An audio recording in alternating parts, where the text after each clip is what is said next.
Muchas gracias, David. Ya hemos empezado con la grabación, ¿vale? Entonces, voy a compartiros la pantalla y empezamos.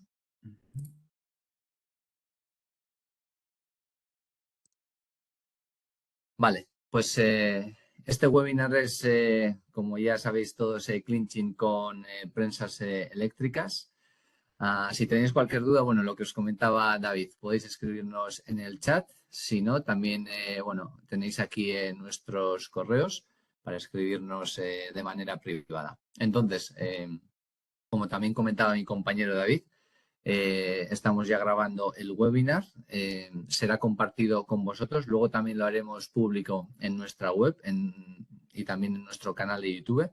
Pero a todos vosotros que os habéis registrado, en el momento que lo publiquemos, os llegará directamente, ¿vale? Entonces, bueno, dicho esto, vamos a empezar con nuestro camino de hoy. Entonces, ¿qué contenido, qué agenda vamos a seguir? Pues vamos a empezar con una breve introducción, ¿vale? El segundo punto va a ser una comparativa frente a otras tecnologías, precisamente frente a la soldadura por puntos, ¿vale? Que es pues una tecnología alternativa frente al clinching. En tercer punto, vamos a justificar, ¿no? Por qué hemos incorporado nuestra prensa no solo para clinching, sino también para otros procesos a nuestro portfolio, ¿vale? Porque Kistler, bueno, pues como algunos de vosotros igual ya sabéis, ya tenía un portfolio de prensas, ¿no? Entonces, bueno, os vamos a explicar por qué hemos incorporado esta nueva prensa. Vamos a ver luego más en detalle dónde nos podemos encontrar el clinching o algunas aplicaciones en concreto, ¿vale? Y luego ya terminaremos con el punto más importante de este webinar, donde explicaremos, ¿no? Qué estrategias de monitorización podemos seguir para alcanzar pues, nuestros objetivos de calidad, ¿vale? Los 4 primeros puntos serán bastante teóricos, pero el quinto punto ya es más teórico-práctico también, pues para que para que sea más dinámico o más entretenido este webinar, ¿vale? Y bueno, como comentábamos, dejaremos unos minutos para algunas preguntas. Si no hay tiempo para responder a todas, no os preocupéis porque guardaremos el chat y os escribiremos o responderemos más tarde por privado. Muy bien, pues lo primero, empezando con una breve introducción, ¿no? Claro, la primera pregunta que nos tenemos que hacer, ¿qué es el clinching? ¿Cómo lo definimos? Pues de una manera para que lo entendamos todos, ¿no? El clinching, ¿vale? Es un proceso de unión, ¿vale? O de conformado en frío entre dos o más láminas metálicas sin necesidad de elementos externos, ¿no? Entonces aquí ya estamos lanzando dos mensajes importantes. Por una parte, no necesitamos calor, ¿vale? Al igual que en la soldadura, o sea, de lo contrario que en la soldadura, y no necesitamos elementos externos, ¿no? Lo que sería, por ejemplo, un remachado. Entonces, aquí, espera, voy a poner el puntero láser, un segundito, para que lo veáis también. Bien, claro, entonces, el aspecto final de la unión de dos láminas metálicas, pues podría ser este. Lógicamente no se pueden soltar, ¿vale? Entonces, tenemos esa deformación plástica, la cual nos permite, ¿no? Unir los materiales que nosotros queramos. Entonces, lo que comentábamos, se deforman, ¿no? Los materiales a través de una fuerza de compresión ejercida por el punzón y un utillaje de sujeción. En inglés se conoce como die, que si lo traducimos, ¿no? Directamente lo podríamos llamar troquel, pero bueno, yo en la gran parte de esta presentación, para definir o para querer decir el troquel, pues voy a utilizar el utillaje de sujeción, ¿vale? Pero al final nuestro proceso de clinching consiste pues, en un punzón y en un utillaje de sujeción, ¿vale? Esos dos son los elementos principales. Algunas recomendaciones para realizar el clinching. Pues normalmente, si tenemos dos láminas metálicas, la capa más gruesa la colocaremos en el lado superior, ¿vale? Pero también al mismo tiempo, pues se recomienda que el espesor de la capa más gruesa no sea más que el doble, que el material más delgado, ¿vale? Se puede hacer también, pero bueno, ya hablamos pues, de un proceso algo más complicado. Y también se recomienda que la dureza de los materiales sea similar. Y si no lo fuera así, claro, ¿cuál colocamos arriba y cuál abajo? Normalmente colocaremos el material más duro en la parte superior, ¿vale? Bien, ahora vamos a ver la secuencia del clinching, ¿no? ¿Cuál es, claro, cómo realizamos este proceso? Bien, al principio de todo, pues ya estamos en preposición, o sea, cerca ya de que el punzón llegue a tocar las láminas metálicas, ¿vale? Aquí, antes de que el punzón toque las láminas metálicas, tendremos el soporte del punzón que toca previamente las láminas, ¿vale? Entonces ya a continuación el punzón entra en contacto con las láminas metálicas y empezamos a presionar, ¿vale? Sobre el die o sobre el utillaje de sujeción. Al final tenemos que tener en cuenta que aquí es como si tuviésemos una cavidad, ¿vale? En el cual las láminas metálicas van a penetrar. Entonces, seguimos avanzando, vemos cómo el utillaje o el utillaje de sujeción o el die se abre internamente y nuestro material va avanzando no solo de manera vertical, sino también de manera horizontal, ¿no? Se va expandiendo. Entonces aquí ya el punzón llega a la posición final y se concluye con la unión de las láminas, ¿no? Entonces, después de eso, pues ya liberamos y retiramos el punzón y nuestro clinching queda concluido, ¿vale? ¿Qué tipos de clinching tenemos? Pues tenemos el clinching neumático, hidráulico o eléctrico. Y si nos preguntáis, aunque, bueno, nosotros siempre al final justificamos o queremos trasladar a los clientes, ¿no? Las ventajas que tiene el clinching eléctrico respecto a las otras dos tecnologías, que ahora lo veremos más en detalle. Desafortunadamente, o bueno, porque nosotros no entendemos todavía muy bien a día de hoy, cuando se incorpora una prensa, digamos, al mercado, tenemos calculado nosotros que un 70% o es o neumático o hidráulico, pero luego, ahora os vamos a dar más detalles de cómo, si cogemos al final en consideración todo el ciclo de vida de la prensa, un prensado eléctrico o un clinching eléctrico en este caso, pues nos aporta muchas ventajas. Lo que pasa es que, claro, si solo nos centramos en la inversión inicial, pues ahí está claro que no va a ser la alternativa más atractiva, ¿vale? Pero bueno, yendo a este punto que estábamos comentando, ¿no? ¿Qué ventajas nos ofrece el clinching eléctrico? Pues tenemos una mejor protección del entorno frente a clinchados o clinchings neumáticos o hidráulicos. Tenemos una reducción también de costes, una vez ya hecho la inversión inicial, ¿vale? Y luego tenemos también una mayor productividad. No vamos a entrar mucho más en detalle. ¿Por qué? Porque hace ya, si no me equivoco, hace 2 años, desde hace 2 años, tenemos en nuestro canal de YouTube un segundito, un link, un vídeo que tiene una duración de unos 40 minutos donde justificamos, ¿no?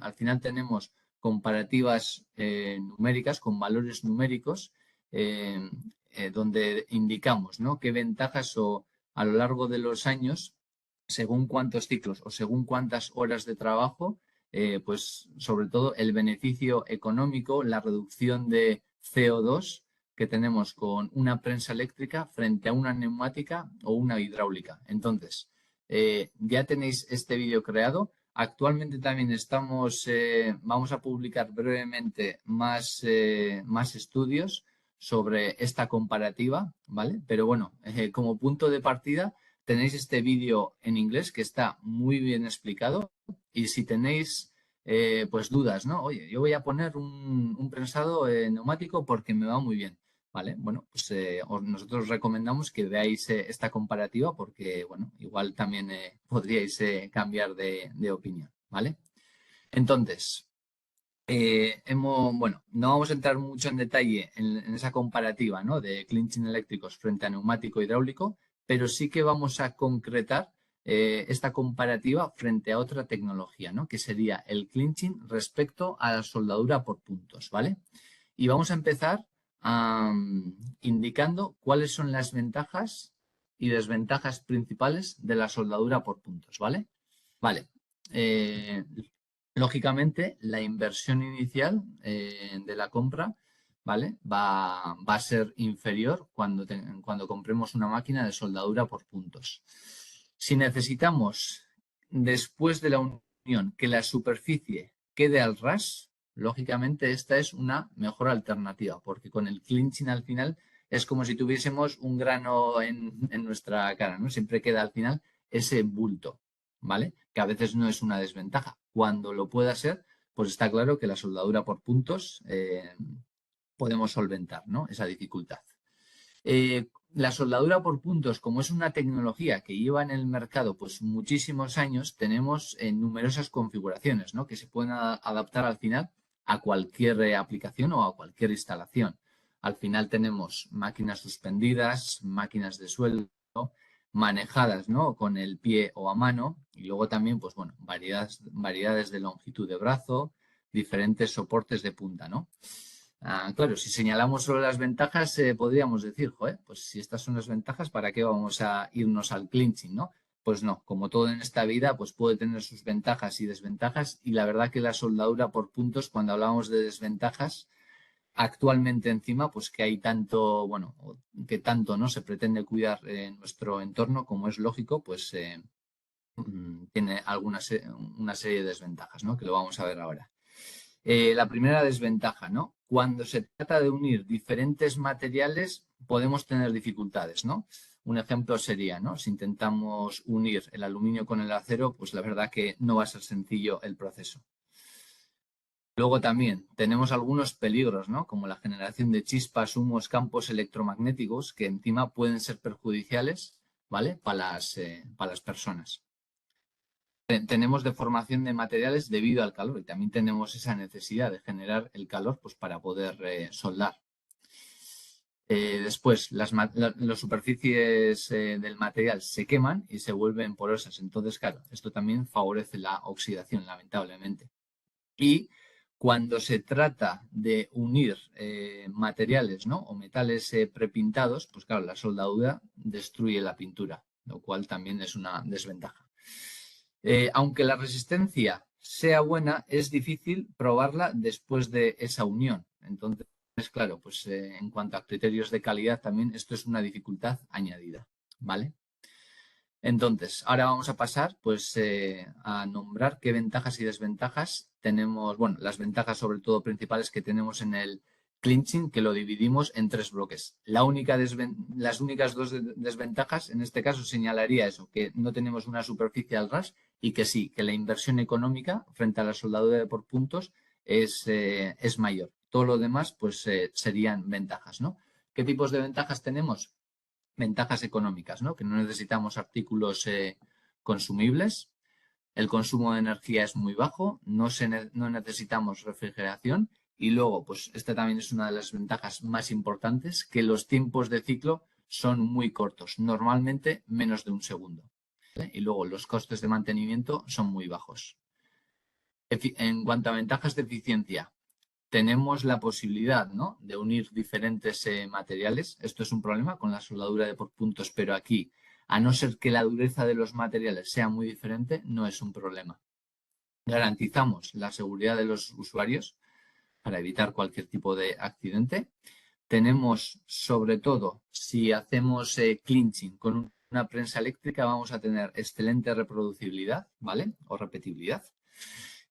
Una buena hermeticidad y no tendremos carga térmica en la zona de unión.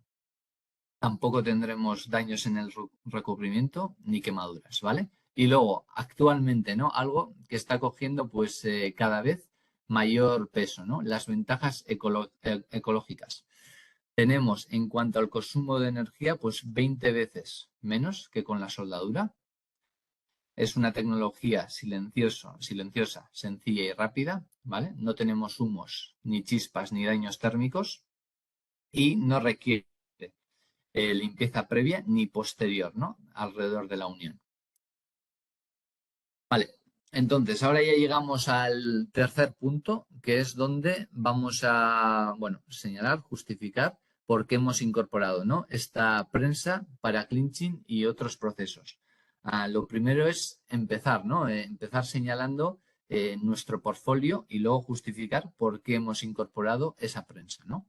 Bien, en el portfolio existente, antes de incorporar esta nueva prensa, la NCFC, teníamos otras 6. Aquí reflejamos 3 de ellas, ¿vale? Y nada, brevemente vamos a indicar las prestaciones que tenían cada una de ellas, Porque, bueno, igual también nos podríais preguntar, oye, ¿y con estas se puede hacer clinching?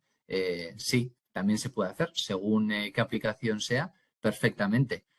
Ahora, tenemos pues una, digamos que si es un clinching habitual y además luego si tienes diferentes procesos, pues lógicamente esa va a tener unas prestaciones más completas, ¿vale? Pero bueno, resumiéndolo rápidamente, la 2157B ya veis que aquí llegamos hasta 1,5 kilonewton, lo cual no es mucho, entonces esta prensa es muy precisa para bajos rangos y además cuenta en la punta de la mecánica con un transductor piezoeléctrico. Entonces aquí, si queremos medir pocos newton o inserciones muy pequeñas en cuanto a fuerza, pues es la prensa por defecto. Luego, nuestra prensa más completa, la más robusta de eje hueco, siempre y cuando estemos por debajo de 60 kilonewton, esta es nuestra mejor alternativa, ¿vale? Las mejores prestaciones, la que puede avanzar hasta 700 milímetros por segundo, una versión customizada, pero sí, o sea, es la prensa más rápida también. Y luego es piezoeléctrica, puedes tener dos rangos también con esta misma prensa. Después, la prensa quizás más versátil, ¿no? Que puede ir desde los 5 kilonewton hasta 300. Hemos hecho una también customizada de 600 kilonewton, pero bueno, los rangos estándares van de 5 a 300. Puede tener un freno redundante de seguridad, ¿vale? Sería al final la más amplia en cuanto a rangos y también en cuanto a unas funciones, ¿no? Después, las otras cuatro, ¿no? La 2163 es la nueva que hemos incorporado, ¿no? Pero bueno, antes de esta teníamos la 2162, que es que está optimizada económicamente, ¿vale? La 2152, que tiene un diseño trapezoidal. Cuando quieres hacer muchas inserciones en conjunto, pues por ejemplo en culatas, claro, no tienes igual sitio para poner tres prensas normales, pero esta, como tiene un diseño muy estrecho, puedes poner 3, 4, 5 en uno seguido de otro. Y la 2161, esta prensa puede aplicar una fuerza, digamos, de compresión y luego un torque simultáneamente, ¿vale? Y luego, la 2163, entonces, claro, ¿por qué hemos incorporado esta prensa? En primer lugar, ya veremos ahora en qué aplicaciones, ¿no? Podríamos utilizar esta prensa y veremos que algunas de esas aplicaciones están fuera del mercado automotriz, lo cual pues a nadie, ¿no?, le gusta depender de un solo sector. Entonces, como esta prensa es posible utilizarlo, ¿no?, fuera del mercado automotriz, pues ya es una ventaja para nosotros, ¿no? Después, en numerosas aplicaciones, claro, se requiere un diseño compacto y ligero de la prensa, ¿no? Sobre todo, pues para que pueda ser integrada en un robot. Cuando se trata de aplicaciones robóticas, ¿qué hay que considerar? Pues claro, en el módulo de la prensa, ¿no? Si vamos a poner una prensa eléctrica. El marco o el perfil en C. Las herramientas o útiles, ¿vale? Y luego también los accesorios adicionales. Todo el conjunto, normalmente, cuando trabajamos en una aplicación, pues por poner un peso de referencia, lo que nos trasladan muchos usuarios es que el peso máximo no tiene que exceder de 150 kilos. Pero claro, no le dan la misma nota a uno que ofrece una solución de 150 kilos o otro que ofrece uno de 130. Lógicamente, cuanto menor sea el peso, será mucho mejor la solución, ¿vale? Para la estabilidad, para inercias, etcétera. Entonces, el requisito del mercado que es que sea lo más ligero posible, ¿vale? Entonces, antes de incorporar esta prensa, por ejemplo, si comparábamos nuestra prensa, digamos, más robusta de 60 kilonewton, teníamos un peso de 75 kilos, ¿vale?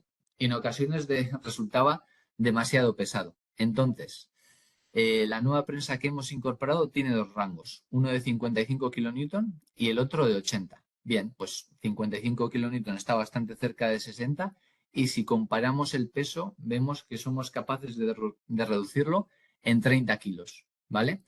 El ciclo de vida, esto también es un poco relativo porque hay que analizar también cómo es el ciclo. No es lo mismo que dure un segundo que 5 segundos y según qué fuerza hagamos, ¿no? Pero aquí el dato que nos interesaba realmente era comparar, ¿no?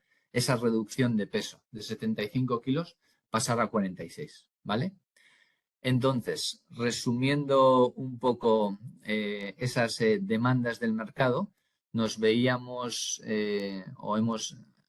nos veíamos obligados, ¿no? O hemos sido empujados a estas necesidades, ¿no? Una mecánica ligera y compacta para altas fuerzas de compresión, ¿vale? Necesitábamos un peso optimizado, ideal para aplicaciones robóticas. Necesitábamos también una alta velocidad de desplazamiento, ¿vale? Es verdad que las otras prensas no es que sean más lentas, son muy rápidas, pero esta también nos ha quedado atrás, ¿vale? A eso nos referimos. También esto lo vamos a ver en el ejemplo práctico, una compensación activa de compresión, ¿vale? Para que tengamos una precisión muy buena. Y después también una característica que tiene esta prensa es que con un solo cable recogemos todas las señales, ¿no? De la potencia, bueno, señales o la alimentación en este caso de la potencia y las señales también del encoder y del freno, ¿vale? Con un solo cable. Normalmente nuestras prensas cuentan con dos cables principales. Con esta prensa hemos reducido de 2 a 1. Sobre todo cuando lo integras en un robot, pues tiene una clara ventaja. Y ahora lo vamos a ver más en detalle, pero tenemos dos rangos diferentes, uno de 55 kN y otro de 80, ¿vale? Y antes de terminar con eso, ¿no? Con este punto, vamos a repasar la ficha técnica, ¿no? de esta prensa. ¿Qué es lo más relevante aparte de los rangos de trabajo? Hablando de longitudes, aunque tengamos grandes diferencias, ¿no? Pues que de 55 a 80, pues bueno, 25 kN es bastante, pero ya veis que en longitud no hay demasiada diferencia. La mayor diferencia, aparte del rango, se encuentra en el peso, que 20 kilos, la verdad, que sí que es bastante. Esto sería sin freno de retención, ¿vale? Si le añadimos el holding brake, lo que se conoce en inglés, pues bueno, simplemente estaríamos sumando 1,5 kg. Este dato es importante. Carga máxima prolongada. En inglés se conoce como duty cycle. Entonces, normalmente esta prensa la vamos a utilizar para ciclos cortos, ¿no? Ciclos cortos, pues nos referimos aproximadamente a un segundo, ¿no? Muchos procesos como el clinching y otros, pues duran este tiempo o menos. Si se requiere hacer, pues claro, la totalidad de la fuerza durante un tiempo elevado, pues esta prensa, digamos, que no sería la más recomendable. Tenemos otra gama de productos, pero a eso es lo que se refiere. Si vas a aplicar la carga máxima de la prensa durante un tiempo prolongado, pues se recomienda que no supere el 25%. Claro, tiempo prolongado nos referimos a 3, 4, 5 segundos o más, ¿no? Y luego, este dato también es bastante importante. Nosotros tenemos un recorrido total en ambas prensas de 200 milímetros, ¿vale? Lo señalamos aquí, recorrido del émbolo. Entonces, recorrido corto significa el recorrido mínimo que la prensa tendría que realizar para que el engrase en el husillo de bolas sea adecuado, ¿vale? Y luego, bueno, el peso máximo del utillaje 25 kilos, que debería de ser en un principio más que suficiente, y la precisión respecto al fondo de escala, ¿no? Lo que nos va a proporcionar el transductor extensiométrico, que lo tenemos integrado en la parte superior, pues la precisión va a ser mejor, o el error, mejor dicho, será inferior al 1% del fondo de escala, ¿vale? Tenemos, esto no lo he comentado, pero el transductor que incorpora esta prensa es extensiométrica, ¿vale? Al final nosotros en nuestro portfolio tenemos transductores extensiométricos, piezoeléctricos. Esta prensa incorpora un transductor de extensiometría, ¿vale? Entonces, al igual que las otras prensas, pues cuando nosotros suministramos esta prensa, aparte de la mecánica, tenemos el driver, tenemos el equipo de monitorización, tenemos la caja de seguridades y luego el módulo display. y luego, pues bueno, todos los cables relacionados, ¿vale? El cable de potencia, que es en este caso el único, que también lleva la señal del encoder, la señal del freno. Luego la carga o la medida extensométrica, que lo llevamos directamente al equipo de monitorización, ¿vale? Y bueno, luego ya los buses de campo industriales que están todos integrados, ya sea Profinet, Ethernet IP, Ethercat, ¿vale? Entonces, bueno, un pequeño apunte antes de pasar al cuarto punto. Nada, lo que hemos dicho antes, que esta prensa no es que esté diseñada exclusivamente para clinching, ¿no? Pues podríamos tener otras inserciones, como puede ser el remachado, inserciones de espárragos, tuercas, etcétera, ¿no? Que nos podría servir perfectamente, porque aquí también los ciclos suelen ser bastante cortos y rápidos, ¿vale? Entonces, vamos a ver ahora rápidamente en qué sectores podemos encontrar el clinching, ¿vale? ¿Cómo no? Pues el primero de ellos en automoción, ¿no? Al final, eh, claro, ¿qué proceso no está incluido en automoción? Pues muy pocos, ¿no? Ya veis aquí, bueno, señalándolo con estas flechas, pues bueno, que podemos encontrar en diferentes zonas, ¿no? Si queremos entrar más en detalle, pues bueno, podemos hacer el clinching en campanas de cierre, en las bandejas del maletero, en el protector de escape, en el marco también del techo corredizo, el tubo de aire acondicionado, diferentes juntas, protector del tanque de gasolina y diferentes soportes, ¿vale? Otro sector importante en el hogar, ¿no? Antes comentábamos que no queríamos depender demasiado, pues bueno, en esa industria de automoción ¿vale? Entonces, en el hogar podemos hacer clinching en antenas, ¿vale? También en ventanas, en placas solares, en campanas extractoras, en los electrodomésticos, que esa también es una industria importante, ¿vale? En intercambiadores de calor o calderas, ¿vale? Ya veis en diferentes sitios. Una industria importante, ¿no? Que es la que hemos visto también en el hogar, pues sería la industria de los electrodomésticos. ¿Dónde? Pues en las carcasas para lavadoras y secadoras, en los marcos también para lavavajillas y para los frigoríficos también, más de lo mismo. En este tipo de piezas, ¿cuál es también la ventaja principal de hacer el clinching respecto a la soldadura? Que normalmente tenemos que unir piezas prepintadas. Entonces, con el clinching no vamos a tener problemas. Otra industria importante, pues la de climatización y ventilación. Podemos hacer clinching en las cajas plenum y luego también, generalmente hablando, en esas piezas de acero galvanizado, ¿vale? Porque no vamos a tener ningún problema en el recubrimiento después de hacer este clinching, ¿vale? Otra industria importante, la de electrónica. Aquí podemos hacer clinching con las carcasas del ordenador, con la parte del motor eléctrico, en el soporte de rodamientos, en las uniones de los cables de batería, en las antenas parabólicas, carcasas de la fuente de alimentación y también disipadores de calor, ¿vale? Este es un ejemplo práctico, ¿vale? Para un fabricante muy importante de contenedores de aluminio. Ya veis aquí que estamos utilizando dos prensas, son de 80 kilonewton de rango, ambas, ¿vale?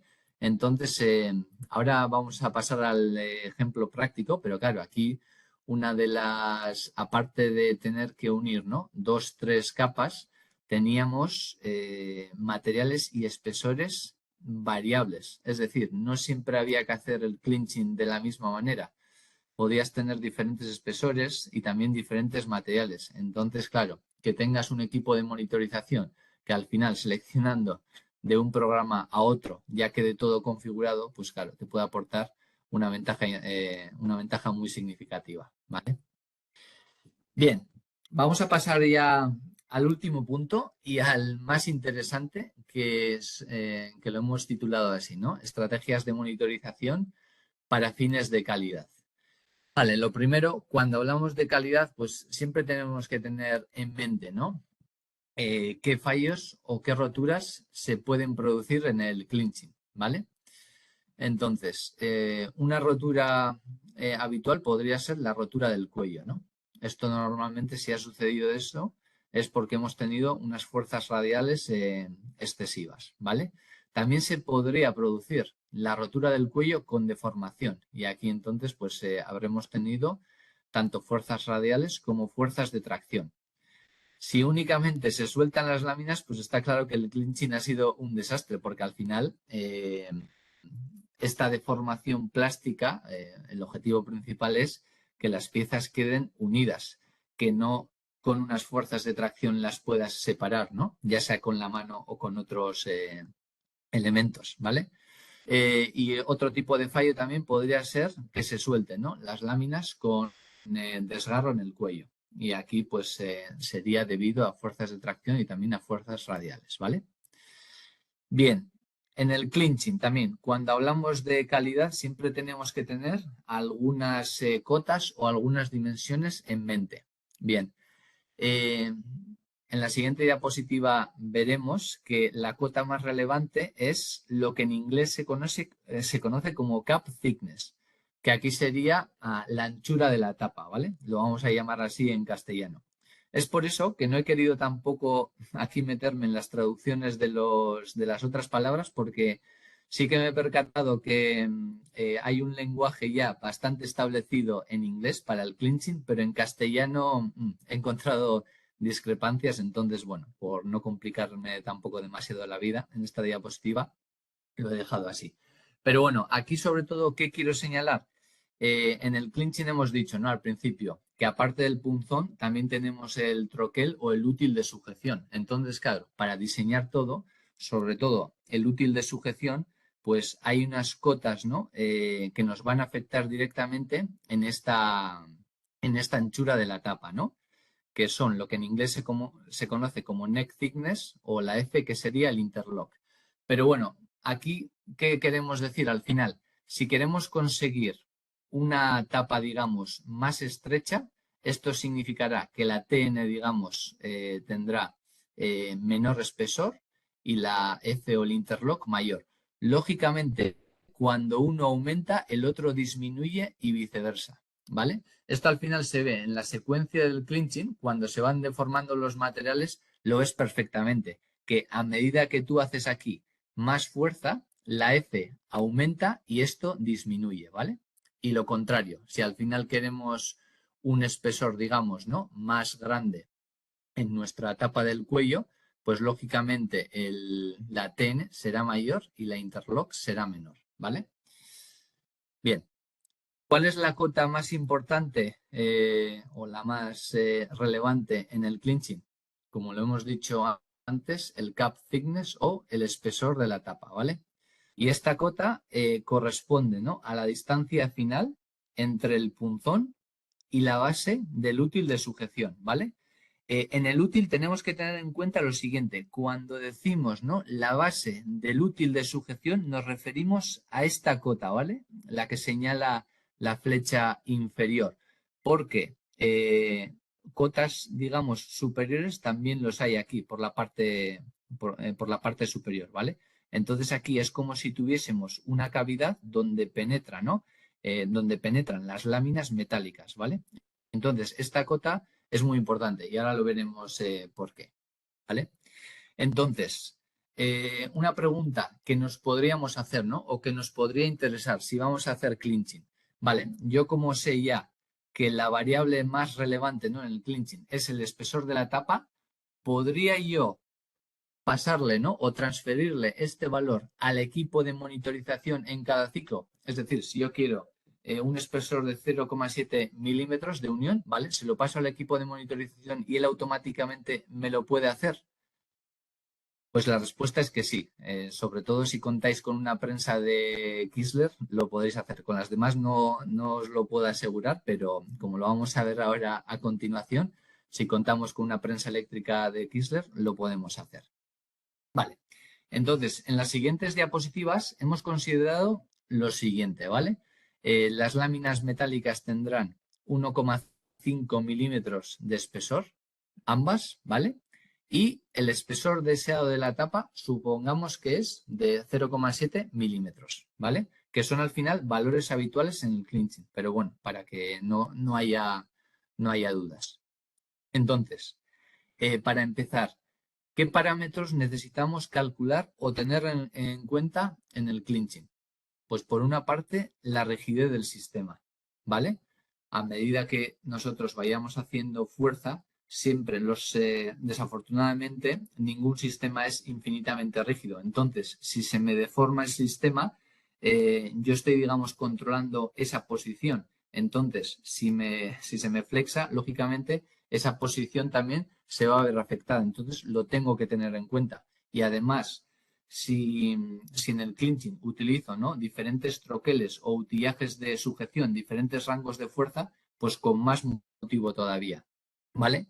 Y el segundo valor o el segundo parámetro que también tenemos que tener en cuenta, como es de sentido común, es el recorrido total de la prensa hasta llegar a la posición de la base de la pieza de sujeción, ¿vale? La cota que señalábamos antes, esta cota inferior, no la superior, donde se apoya la lámina metálica inferior, ¿vale? Sino lo que estaría en la superficie de la cavidad, ¿vale? Para que nos entendamos. Entonces, vale, pues empezando por la rigidez del sistema, ¿cómo la podemos calcular? Si cogemos nuestro equipo de monitorización, o bueno, o cualquier, al final esto con cualquier equipo también se puede hacer, pero bueno, yo os voy a explicar cómo sería en nuestro equipo de monitorización.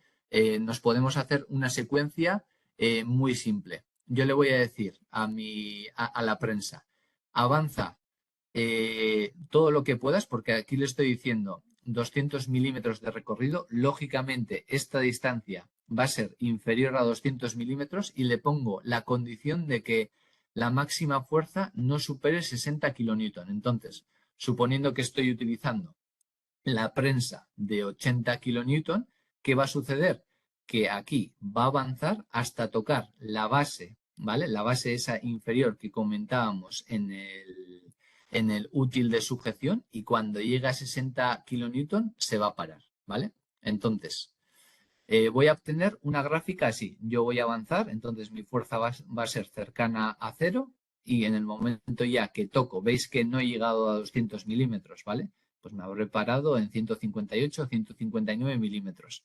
Entonces aquí, claro, yo aquí, esta es realmente la distancia que me interesa, pero a medida que voy, digamos, haciendo esa fuerza de compresión, pues el sistema va flexando, se va deformando. Entonces aquí calculo fácilmente la rigidez del sistema. Entonces, una manera directa, ¿no?, de calcularlo manualmente podría ser, ¿vale? Yo cojo dos puntos en el 10% y el 90%, ¿no?, del rango total, ¿vale? Entonces, el 90% sería el punto 1, unos 50 kilonewton, el desplazamiento casi 159 milímetros, y el punto 2 sería 5 kilonewtons y esta distancia de desplazamiento de 157,39 milímetros. ¿Cómo calculo la rigidez? Pues muy fácil, restando las dos fuerzas, restando las dos distancias y haciendo esa división. Entonces, ¿qué resultado obtengo? Pues tengo que por 29,529 kilonewton que yo tengo en el sistema, se me deforma 1 milímetro.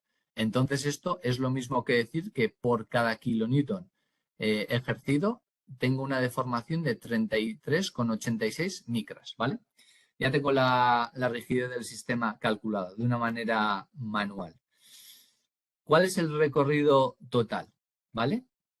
Este recorrido que buscamos. ¿Dónde está la base de la pieza de sujeción? ¿Vale? Entonces, igual la primera opción que se nos puede venir en mente es, vale, cojo mi prensa, la muevo manualmente y procuro detenerme lo más cerca posible del utillaje de sujeción sin carga, ¿vale? Entonces, así ya tendré calculada esa distancia. Pero claro, ¿cuál sería la precisión de este proceso, no? Porque claro, igual lo coge una persona, lo mueve y el momento que tú ya has tocado ya tienes un pico de fuerza, ¿no? Llega otro y claro, se detiene un pelín antes, ¿no? Entonces, ¿sería este un procedimiento donde cada persona que lo realiza obtendría los mismos resultados? O sea, ¿la repetibilidad sería lo suficientemente buena? pues ya igual se nos empiezan a surgir dudas, ¿no? Entonces, la segunda opción podría ser, podría mover la prensa automáticamente y detenerlo por fuerza, ¿no? Lógicamente aquí pues tendríamos mejor repetibilidad. Pero, claro, aquí viene también otra pregunta que nos puede generar algunas dudas, ¿no? ¿Cómo nos afectaría la deformación del sistema al cálculo del recorrido total? Porque, claro, tú no le puedes decir a la prensa, muévete y en cuanto tengas un newton de fuerza, párate, porque al final siempre vas a tener unas mínimas fuerzas de rozamiento y luego, además, ya lo hemos visto, que mi error en la medida sería inferior al 1% del rango total, pero del 1% de 55 kilonewton o 80 kilonewton, pues no es que sean 1 ni 5 ni 10 newton, ¿no? Entonces, le puedo poner 20, 30, 40 newton como fuerza mínima y puedo ir probando, ¿no? Pero al final obligatoriamente voy a tener que tocar y a la mínima que toco también tengo una pequeña deformación. Entonces, claro, ya puedo tener algunas dudas, ¿no? Con estos procedimientos. Entonces, aquí la pregunta sería, ¿puedo mejorar la metodología?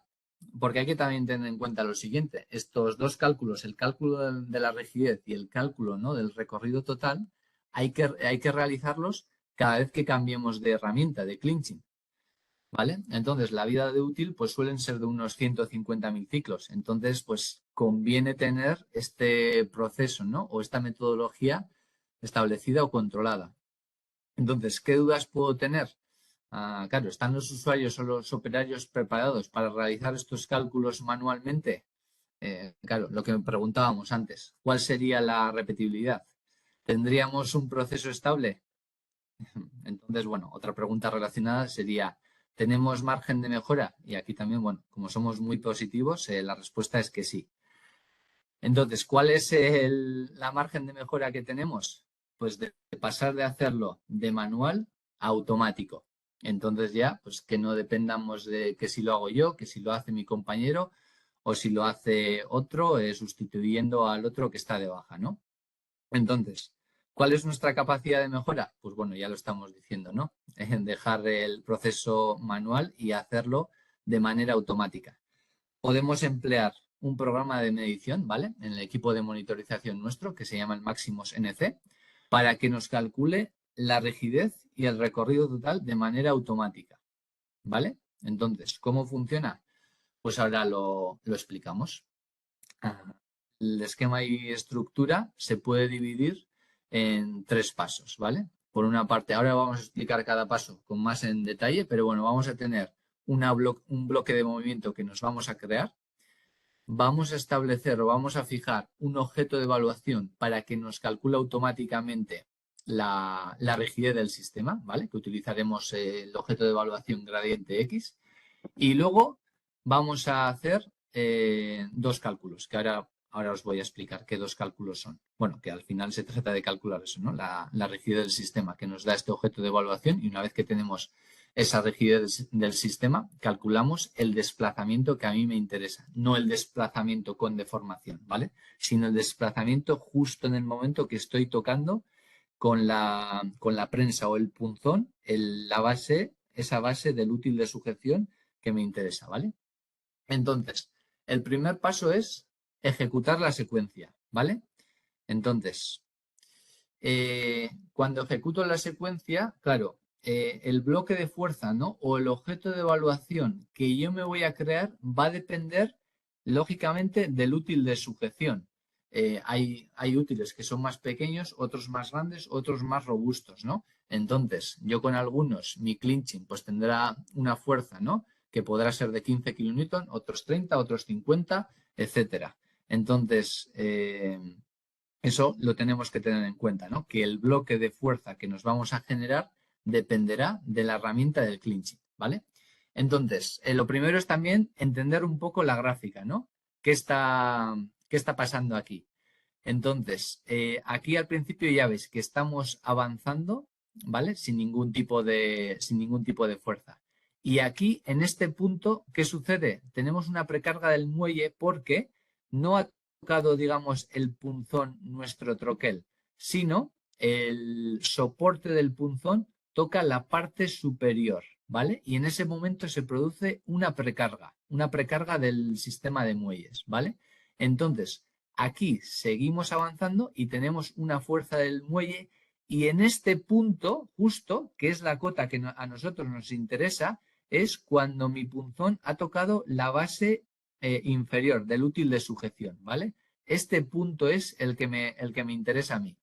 Entonces, desde aquí ya veis que desde el momento que aprieta el punzón mi útil de sujeción, la fuerza sube pues de manera drástica, ¿no? Entonces, aquí es donde yo me pongo el objeto de evaluación para que el programa me calcule automáticamente la rigidez, ¿vale? Entonces, el paso 2 es transferir, bueno, esta rigidez a mi tabla UVT, que bueno, en el Máximos NC significa Universal Value Table, ¿vale? Entonces, automáticamente yo ya aquí transfiero mi valor de la rigidez, ¿vale?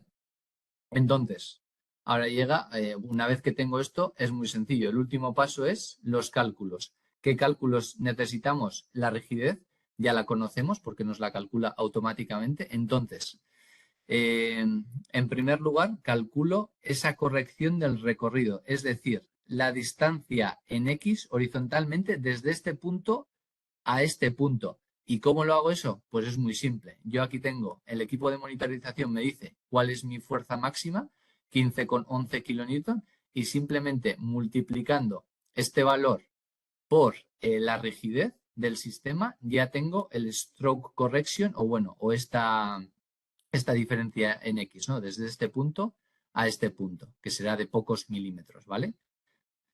Y el otro cálculo, ¿cuál sería?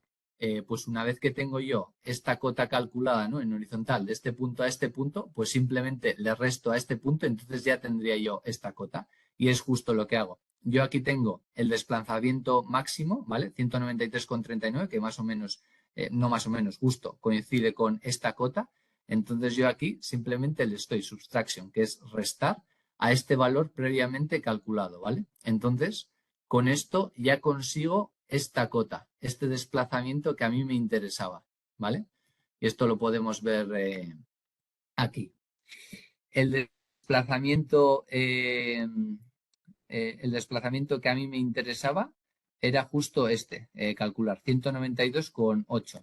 Entonces, ¿cómo he conseguido este valor? El stroke correction ha sido de 0,57, que era desde este punto a este punto. Entonces, 192,8 lo obtengo directamente restándole a mi desplazamiento máximo esta corrección de 0,57 o 58 milímetros. Y este valor, el deforming value, es la rigidez del sistema, que me lo calcula directamente el objeto de evaluación, ¿vale? Entonces, ya hemos conseguido pues lo más importante. Vale, ¿y cuáles pueden ser las conclusiones? Pues que con este proceso, lógicamente, tenemos una repetibilidad muy alta, es una configuración muy rápida y que además nos sirve para diferentes herramientas y procesos. Es independiente del manejo del operario y además no tenemos que realizar cálculos manuales, ¿no? Y lógicamente, pues los usuarios pueden aprender rápidamente y utilizar este proceso. Entonces ya, para concluir, claro, ahora me podríais preguntar, vale, pero has calculado la rigidez y el recorrido total, pero yo ahora tengo que clinchar. Y cuando clincho, pues claro, pues tengo un espesor de 0,7, otras veces 0,9. ¿Cómo meto estos valores en la prensa, ¿no?, al equipo de monitorización para que me haga el clinching automático? Pues es muy, muy sencillo, porque yo, si ya tengo estos dos valores, ¿vale? Entonces ya eso, la pregunta, ¿no? ¿Cómo podríamos fijar el espesor de la tapa como el objetivo a conseguir en cada ciclo, ¿vale? Teniendo en cuenta que estos valores, ¿no?, pues van desde 0,6 a 1,5 milímetros, pues la solución, ¿cuál es? En primer lugar, yo voy a tener diferentes valores de referencia, ¿no? Y aquí estamos suponiendo que la anchura de la tapa, como hemos dicho antes, es de 0,7 milímetros. Aparte de esto, yo voy a tener que definir normalmente también estos dos valores de referencia, que aquí hemos utilizado offset, pero bueno, son valores de referencia. ¿A qué nos referimos a 25 milímetros? Esta será mi posición home, ¿vale? donde la prensa regresará después de hacer el clinching. 25 milímetros respecto a esta cota. Y esta otra cota significa que desde aquí hasta aquí voy a avanzar rápido y lógicamente luego ya cuando entre en contacto el clinching lo voy a hacer más lento, ¿vale? Para ganar tiempo de ciclo. Entonces, de aquí a aquí voy rápido, de aquí a aquí voy lento, de aquí a aquí pues puedo volver lento y luego voy a home otra vez rápido, ¿vale? Al final ese va a ser mi ciclo. Entonces, ¿cómo lo hago esto? Pues divido mi programa de medición en 3 bloques. En el bloque 1, ¿qué hacemos? Simplemente que el usuario aquí tiene que meter a estos valores de referencia, ¿no? Vale, le meto la posición home 25 milímetros y le meto también la anchura de la tapa de 0,7 milímetros, ¿vale? Entonces, el bloque 2 es simplemente los cálculos. Yo ya sé que mi nueva home position, hablando de valores, digamos, absolutos, va a ser el desplazamiento máximo menos esa cota, ¿no? Esto se entiende, ¿no? Porque si retrocedo, yo desde aquí hasta aquí tengo mi máximo desplazamiento y para tener esto en valor absoluto simplemente le quito a todo este desplazamiento esta cota, ¿vale? Se trata de eso. Y luego ya, claro, ¿cuál va a ser el desplazamiento que yo realmente voy a hacer? Eso antes lo teníamos calculado, ¿no? Que era el recorrido total 192,80. Lo único que tengo que hacer es que si ahora la anchura de la tapa, ¿no? Tiene 0,7 milímetros, pues le tengo que restar a este valor este otro. Porque yo aquí con el punzón no voy a tocar la base de sujeción, sino que van a ser las láminas metálicas la que van a tocar, ¿vale? Entonces, simplemente es hacer esa resta, que la vemos aquí, ¿vale? Simplemente le quitamos el cap thickness. Vale, entonces, y luego ya en el bloque 3 simplemente sería hacer mi secuencia. Y en mi secuencia, ¿yo qué hago? Voy de home, digamos, una vez que hago el release position, primero avanzo rápido, luego hago el clinching más lento, ¿vale? Release position, es decir, subo un pelín lento y luego ya voy otra vez a home rápido. Se trata simplemente de eso. Entonces aquí podemos ver en rojo los valores de referencia, los que yo he metido. Esta preposición al cual voy a avanzar rápido, mi posición home y luego la anchura de la tapa, ¿vale? Y en azul tengo los valores de proceso, los que me interesan, ¿vale? El 192,1, si os fijáis, es justo mi desplazamiento máximo menos la anchura de la tapa, ¿vale? Y ya está. En negro tengo el valor de la rigidez y el recorrido total al cual, eso, lo que hemos comentado, le tengo que quitar yo la anchura de la tapa, ¿vale? Entonces, este es al final el desplazamiento que a mí me interesa o que justamente, pues eso, la prensa va a tener en cuenta, ¿vale? 192,1.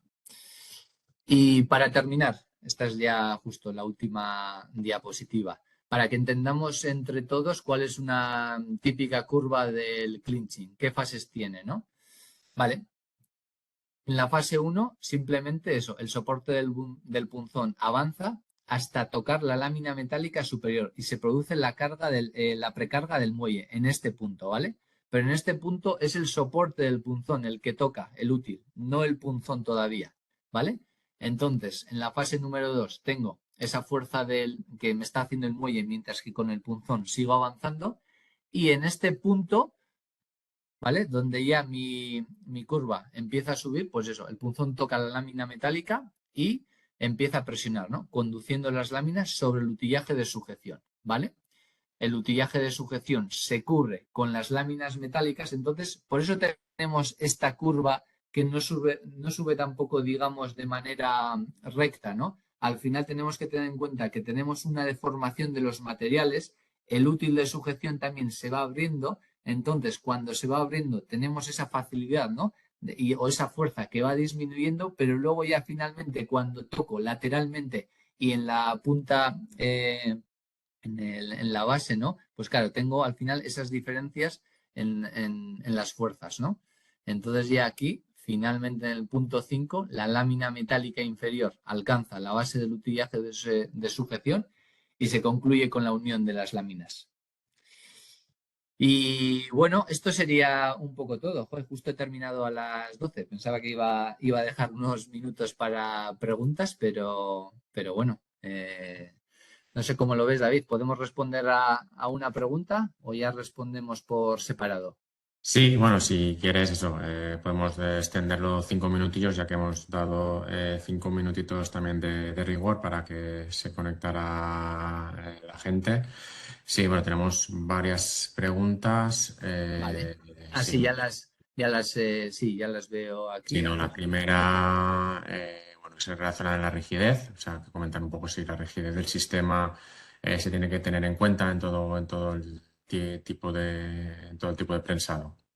Sí, esta pregunta es muy interesante. En el clinching, pues, o en casi todos los procesos de clinching que nosotros conocemos, sí, porque al final estamos haciendo el clinching teniendo en cuenta el desplazamiento que nos marca el encoder que está integrado, digamos, en el servomotor. Entonces, claro, si mi sistema flexa o mi sistema se deforma, esto lógicamente es un valor que yo tengo que corregir en el encoder. Entonces, no en todo tipo de prensado se tiene que tener en cuenta, pero en el clinching sí.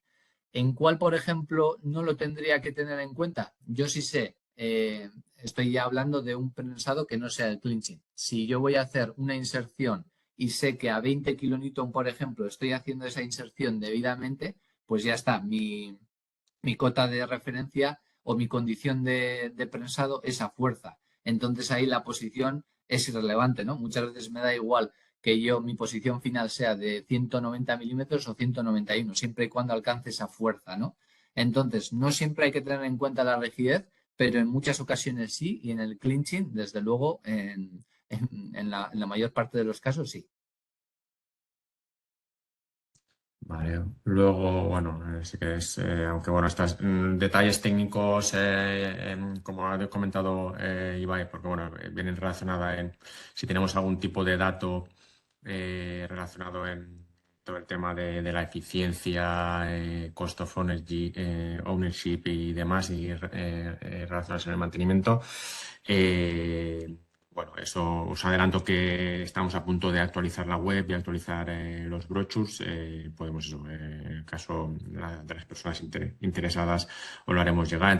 En todo caso, también nos podremos poner en contacto con vosotros, porque el último estudio que hemos realizado con los nuevos Indra Drives y motores que hemos utilizado, porque bueno, algunos sistemas estamos, bueno, sobre todo en el que hemos comentado hoy, en el Compact, en el específico, bueno, no específico, relacionado con el clinching, pero de aquí a todas las novedades de prensas. Estamos desarrollando, o la eficiencia energética es un punto que lo estamos desarrollando cada vez más y es un punto importante.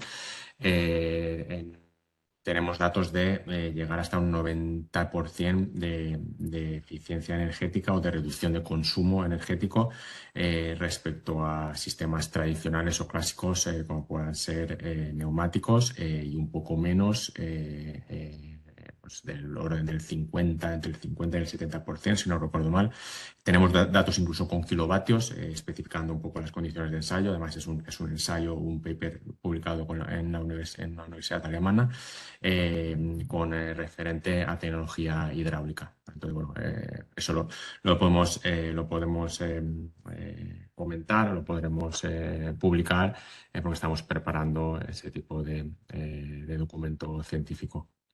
Vale, entonces, bueno, creo que no tenemos tiempo para bueno, tendríamos tiempo para muchas más preguntas, pero Bueno, una entendemos que pregunta tenemos. también rápida que leo que ha sido, bueno, una de las últimas. Me parece interesante. ¿Qué control de calidad no hay que realizar en el producto acabado para asegurar que el clinchado ha sido ok? El principal control tiene que ser el espesor de la tapa o el cap thickness, que se llama en inglés. ¿Vale? Esto al final